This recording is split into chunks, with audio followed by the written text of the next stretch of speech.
Merci beaucoup. Bon, je vais essayer d'être bref pour tenir les temps.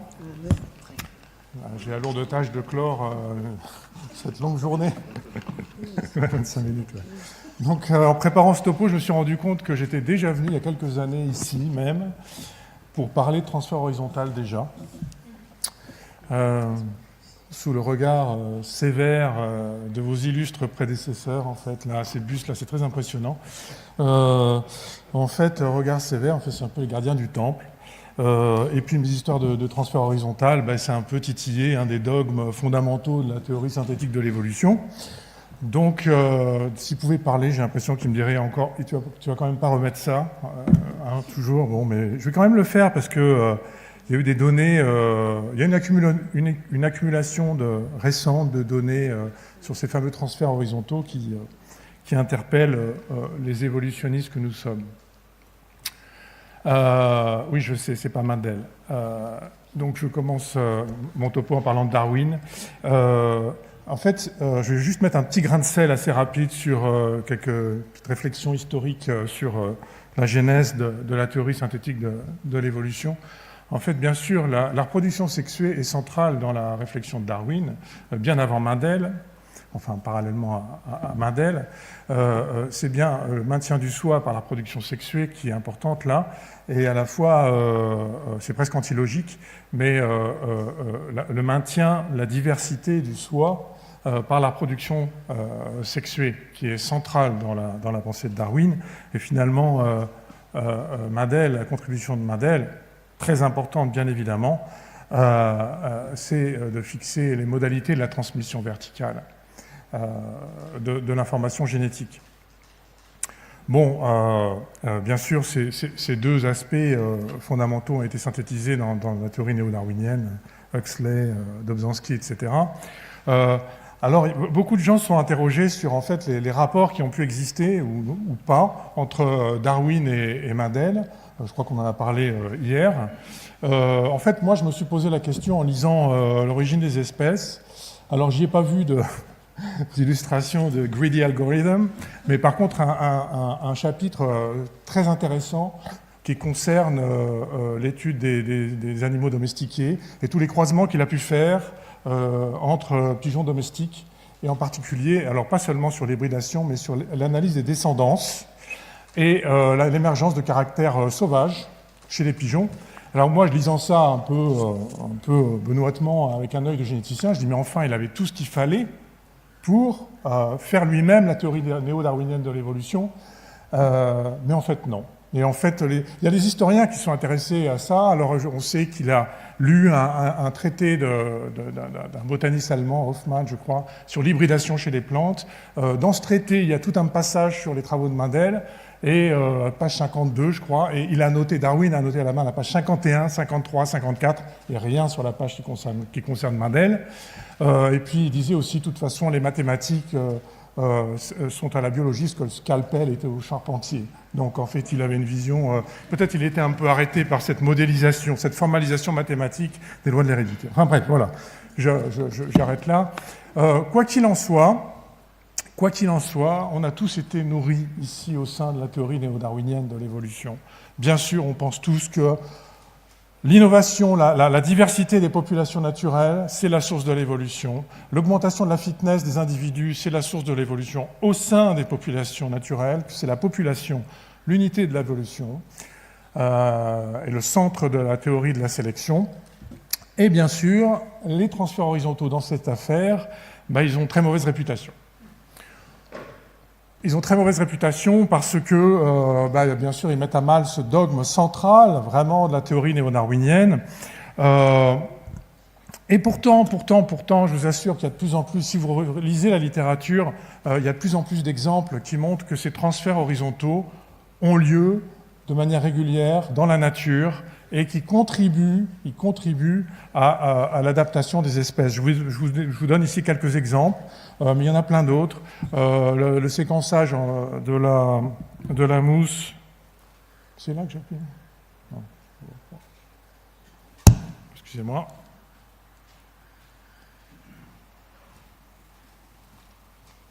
Voilà.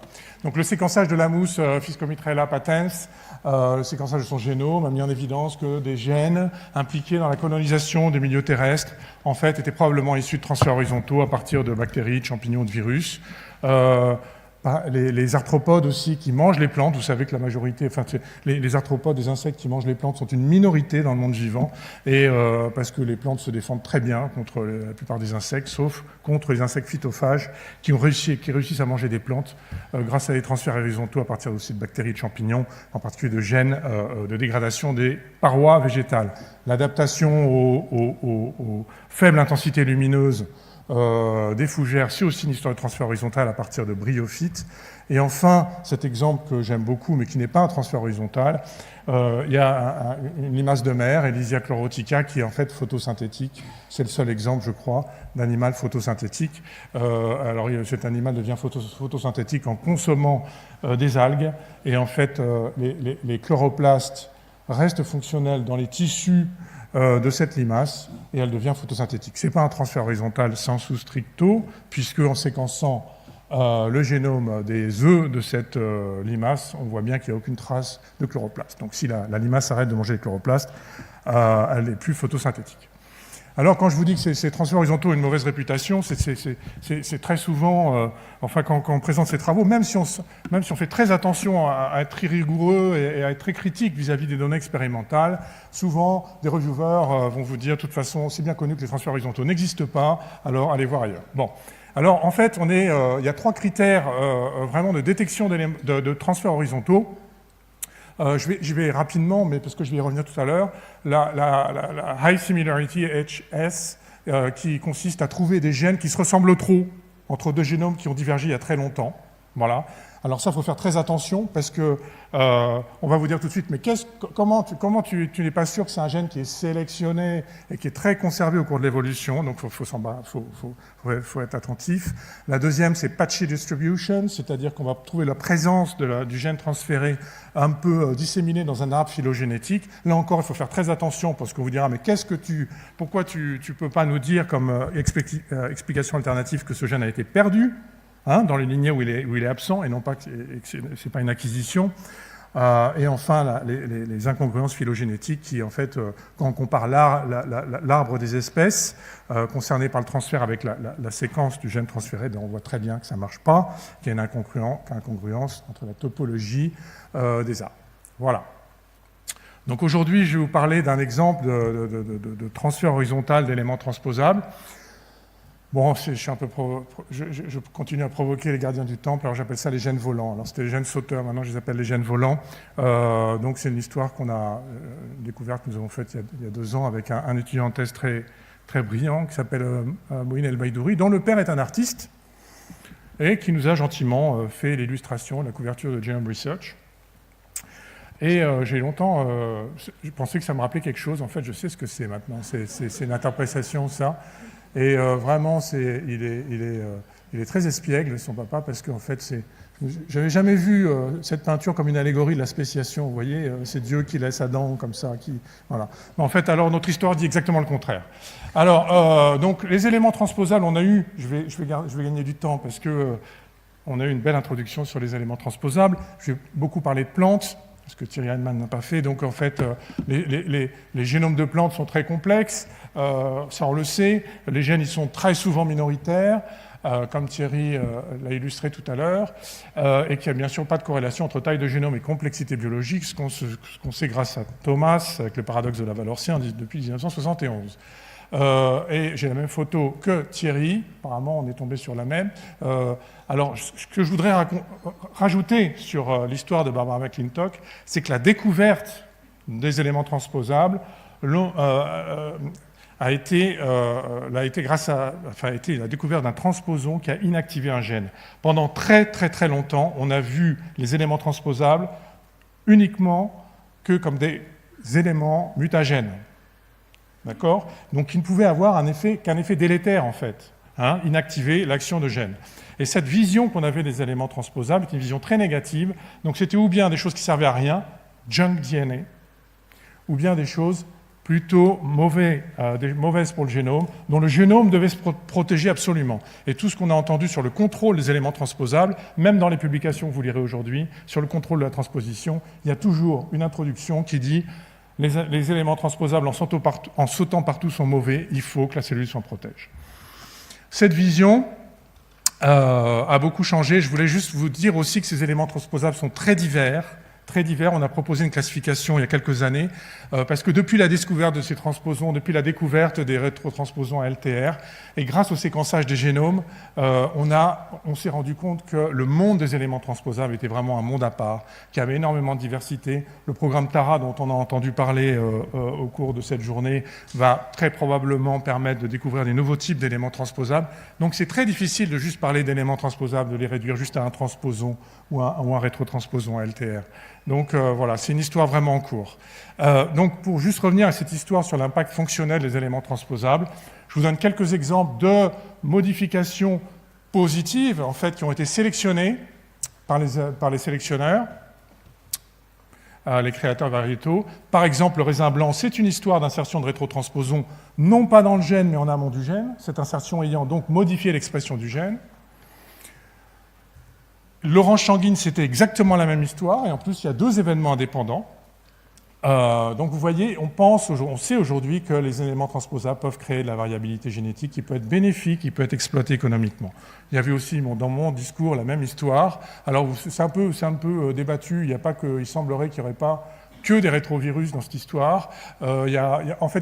Chez l'ancêtre commun des mammifères, il y a eu une modification, il y a eu une amplification, une invasion génomique de tout un tas d'éléments transposables. Cet article de Nature Genetics par l'équipe de Wagner montre qu'un rétrotransposon a effectivement modifié profondément le paysage transpositionnel. C'est de la reprogrammation de réseaux de gènes, mais je ne reviens pas là-dessus. Mais ça, c'est un sujet très chaud, et je pense aujourd'hui qu'on doit arrêter de considérer les éléments transposables comme des agents mutateurs ou comme du junk DNA. Et je rejoins tous ceux qui pensent que ce sont des constituants à part entière des génomes eucaryotes. Alors, juste pour finir cette introduction, c'est un cycle rétrotranspositionnel d'un rétrotransposon LTR. Je ne vous demande pas de rentrer dans les détails, il faut simplement que pour les rétrotransposons LTR, contrairement aux Line, il faut qu'ils sortent dans le cytoplasme, qu'ils forment une VLP, etc. etc. Retenez simplement que, bien sûr, ça c'est vrai, la cellule a mis en place des verrous de la transposition, et cette transposition est, c'est vrai, contrôlée efficacement. L'autre chose qu'on doit ajouter, c'est que les éléments transposables sont très efficacement éliminés de leur génome hôte. Alors moi, je suis un génomicien évolutionniste, je m'intéresse à l'évolution des génomes et j'essaie de comprendre comment les éléments transposables façonnent les génomes, en particulier les génomes des plantes, par leur action. Ce que cette figure montre ici, c'est une étude comparative, de génomique comparative de génomes séquencés. Et ce qu'on peut faire, c'est on peut estimer l'âge des insertions de rétrotransposons LTR dans le génome de ces génomes séquencés, de ces espèces, soja, vigne, etc. Là, c'est 4, on en a fait sur plusieurs. Et on ne trouve jamais un élément plus vieux que 4 millions d'années. Jamais. Donc, ou bien il n'y avait pas d'éléments transposables il y a 4 millions d'années, mais on aurait du mal à le penser, ou bien ça veut dire que ces éléments sont éliminés très efficacement. Ce qu'on vient de montrer, enfin que d'autres, on a un manuscrit qui j'espère sortira bientôt, sur l'estimation de la demi-vie des rétrotransposons LTR dans le riz par le séquençage, l'assemblage du génome de 10 espèces du genre Oryza, auquel le riz appartient, et qui nous a permis de faire une étude comparative très fine et d'estimer la vitesse d'élimination des rétro-LTR, 1,7 million d'années, c'est la demi-vie. C'est-à-dire que si vous êtes un rétrotransposon LTR, vous insérez dans un génome, dans la lignée du riz, et chez les plantes, on pense que on peut le généraliser aux plantes à fleurs, dans 1,7 million d'années, vous aurez été délété de moitié. Donc cette vitesse très rapide d'élimination nous fait, et combinée au verrou très efficace de la transposition, nous conduit à nous poser la question de la pérennité des éléments transposables. En fait, puisqu'ils sont contrôlés puis éliminés rapidement, il ne devrait plus en avoir. Nulle part. C'est exactement l'opposé qu'on observe, puisque quasiment tous les génomes eucaryotes sont pleins d'éléments transposables. Alors, pour expliquer ça, il nous a fallu réfléchir un peu et proposer une nouvelle théorie que des collègues avaient déjà proposée. C'est l'hypothèse de la vie et de la mort. Alors, très brièvement, En fait, ce qu'on observe dans les génomes, ça c'est la vie d'un génome horizontalement, et puis l'activité transpositionnelle est représentée en ordonnées. Et en fait, un génome, c'est une succession de bursts transpositionnels. Donc on a plein de copies qui sont éliminées, plein de copies qui sont éliminées. Et l'arrivée d'un nouvel élément transposable se ferait par transfert horizontal.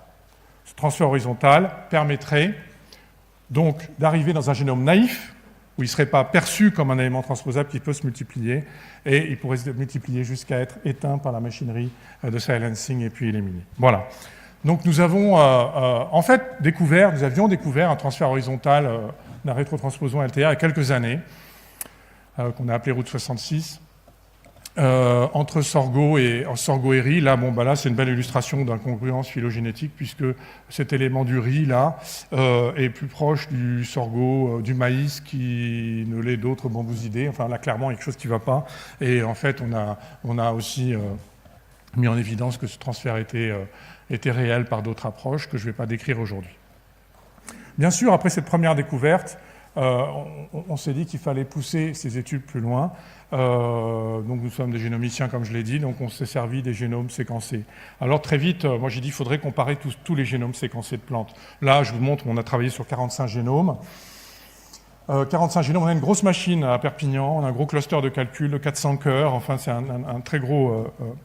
c'est une machine qui peut calculer très très vite. On a fait des estimations pour comparer tous ces génomes 2 à 2. Ça nous aurait pris plusieurs années de calcul en occupant le cluster à plein temps. J'ai dit c'est pas possible. Alors on a arrêté jusqu'à ce que Moïne, cet étudiant dont je parlais, est venu me voir en me disant moi j'ai une idée. En fait on ne va pas comparer tous les génomes, on va simplement comparer les rétrotransposons LTR, ce qui est simple. Ça paraît pas très compliqué, j'y avais pas pensé, je dois dire. Et je dois juste vous donner une toute petite introduction sur la manière dont nous avons procédé. Il y a une question qu'on se pose quand on annote, qu'on étudie les éléments transposables. C'est une question de classification. Je suis désolé, c'est une partie un peu austère de mon topo, mais qu'est-ce que c'est qu'une famille d'éléments transposables? Ça, c'est une question qui n'est pas triviale du tout. Autant pour un gène, on comprend la fonction.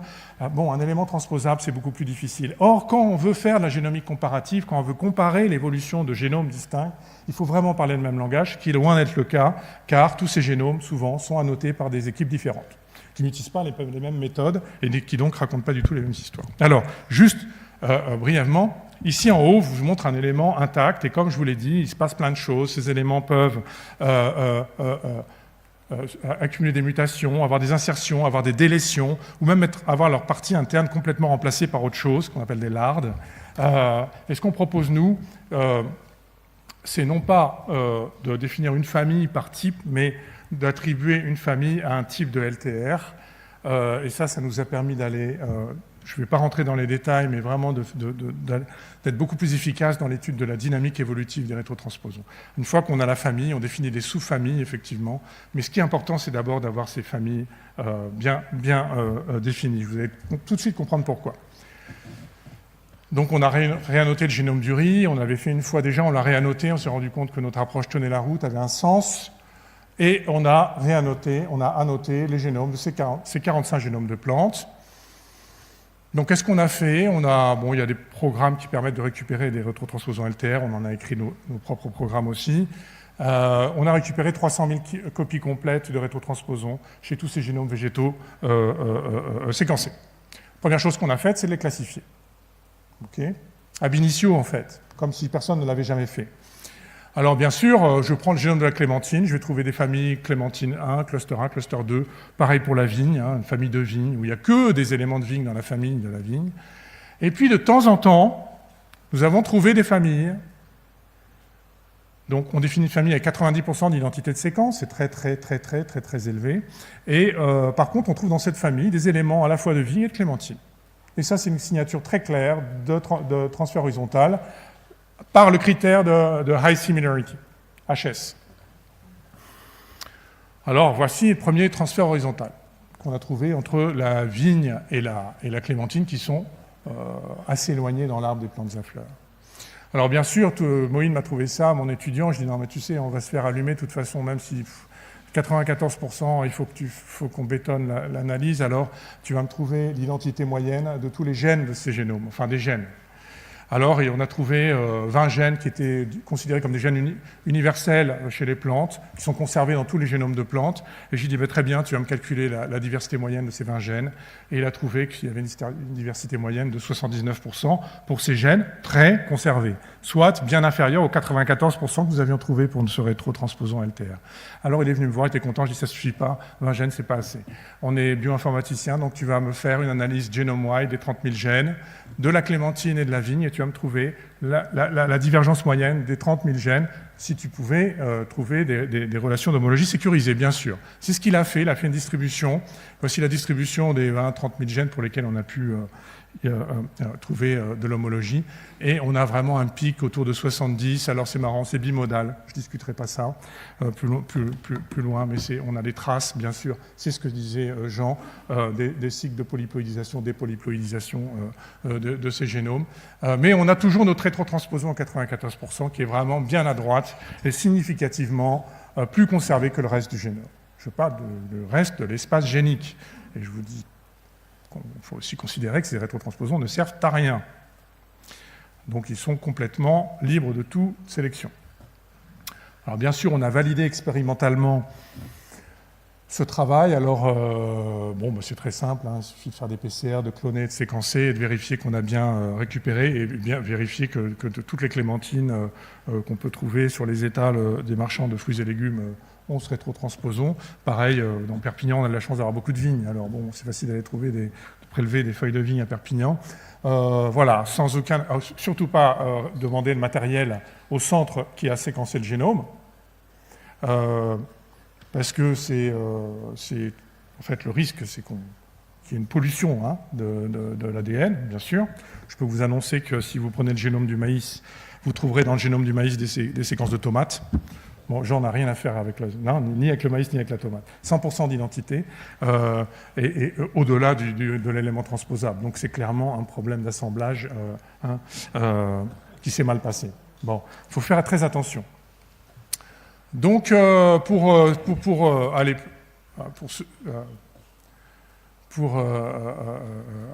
plus vite, en fait, on a trouvé, sur ce petit échantillon de 46 génomes, on a pu ainsi identifier 32 transferts horizontaux qui concernent 32 familles de rétrotransposons, ce qui est énorme.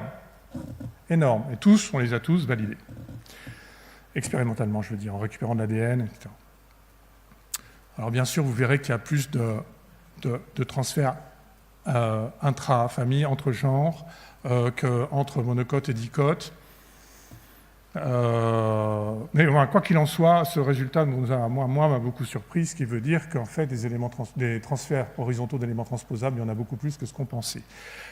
Très important, puisqu'on était quand même en train de tester notre modèle de naissance et mort, on a mis en évidence que ces éléments ont été actifs après leur transfert horizontal. C'est très facile à faire quand on a les génomes entiers. Il suffit de dater le transfert en regardant la divergence entre les éléments des deux génomes concernés et dater les insertions qui se sont insérées, les éléments qui se sont insérés après. Et les ronds bleus, alors ce cercle, le milieu, c'est le passé,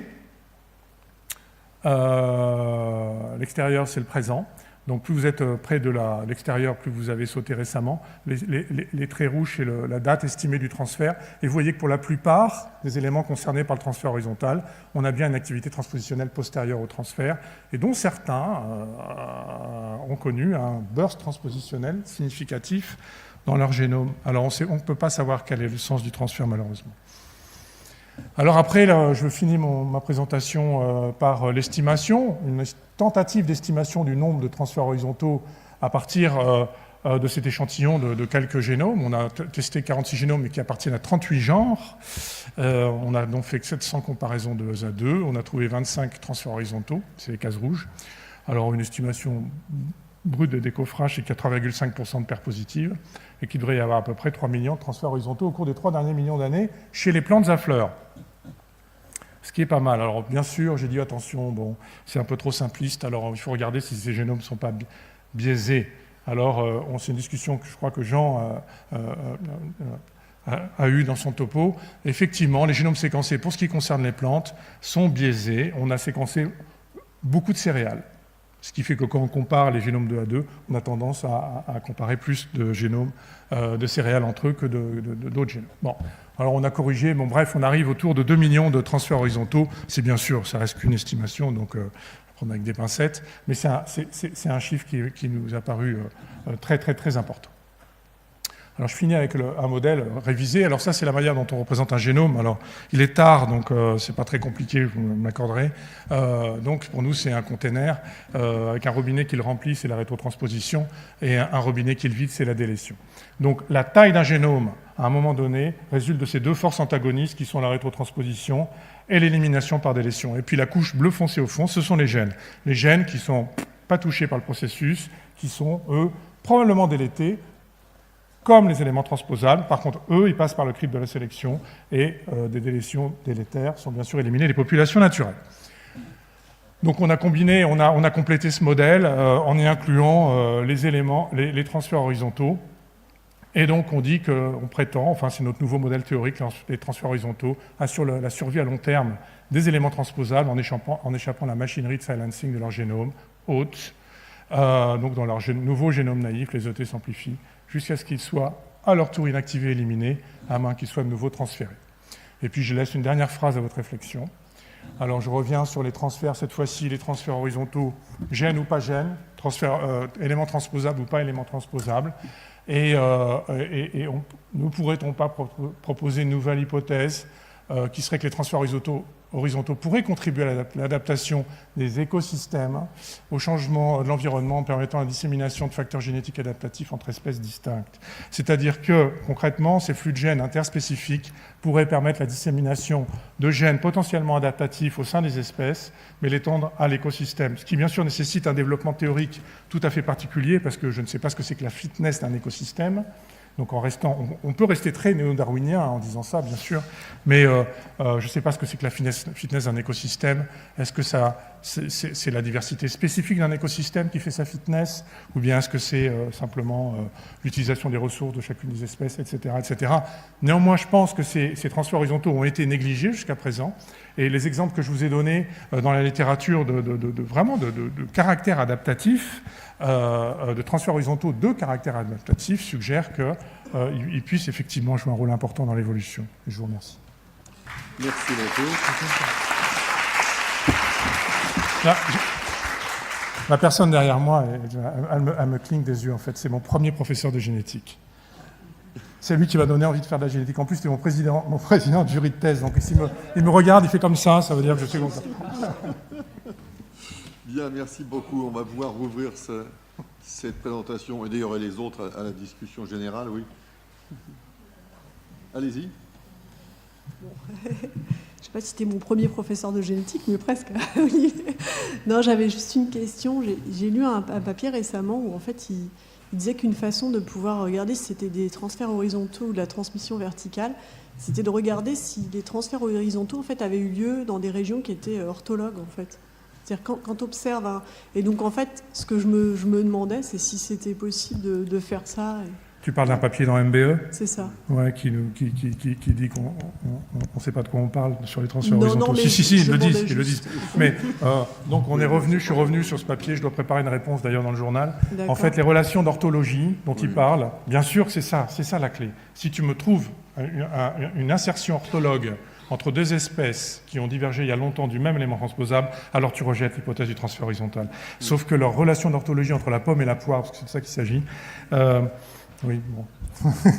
En fait, les assemblages du génome, bon, je parle sous le contrôle de Jean, je ne suis pas sûr qu'on puisse vraiment vérifier, et moi je demande à réanalyser ces données, parce que c'est très important. Ça veut dire que... Mais je demande que ça, hein. Un modèle ne sert qu'à être rejeté. Hein.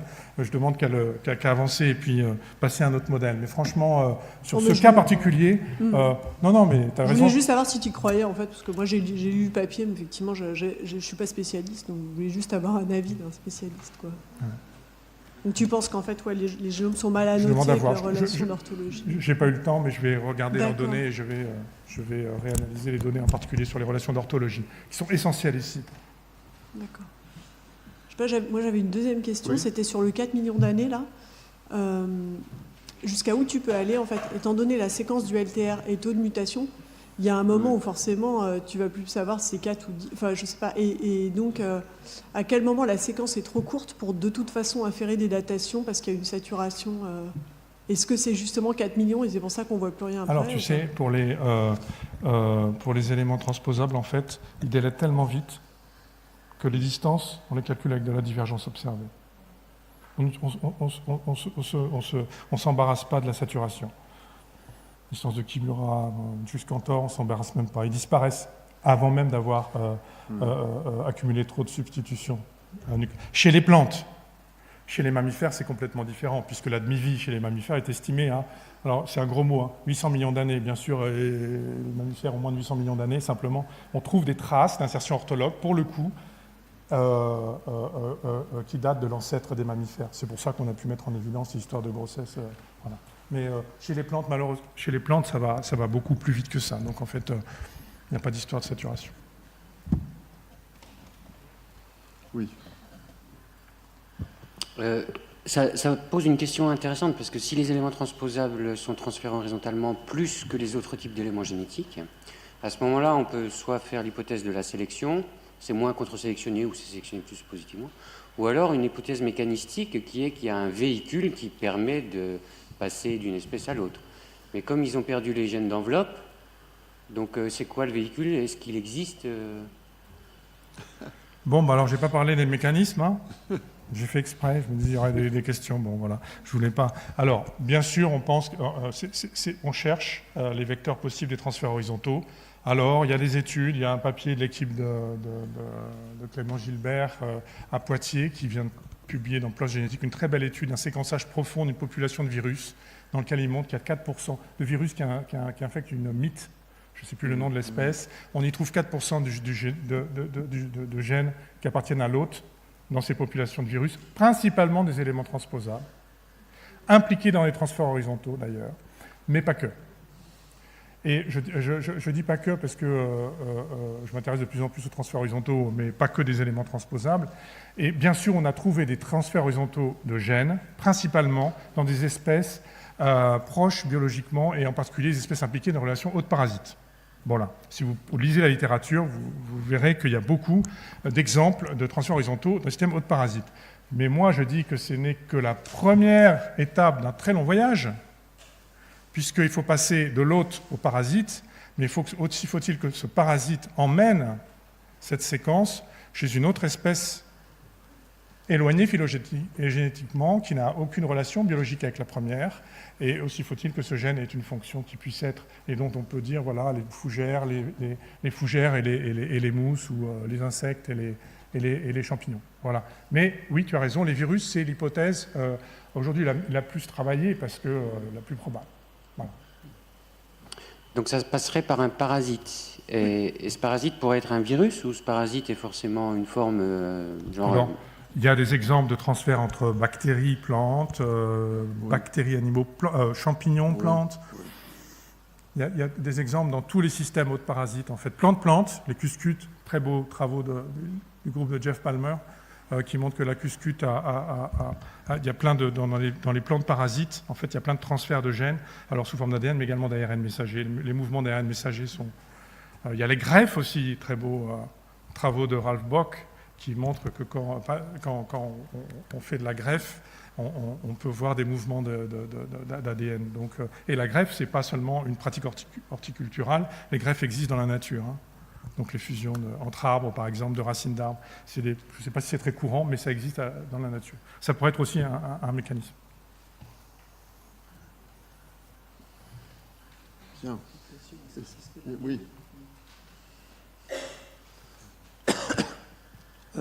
Je pense qu'avant de comparer Darwin avec Mendel, il fallait comparer Darwin avec son grand-père Erasmus Darwin.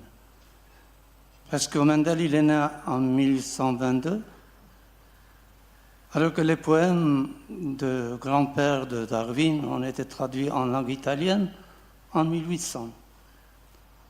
Les observations de Darwin, sans les œuvres scientifiques de son grand-père, ne peuvent pas représenter une grande chose.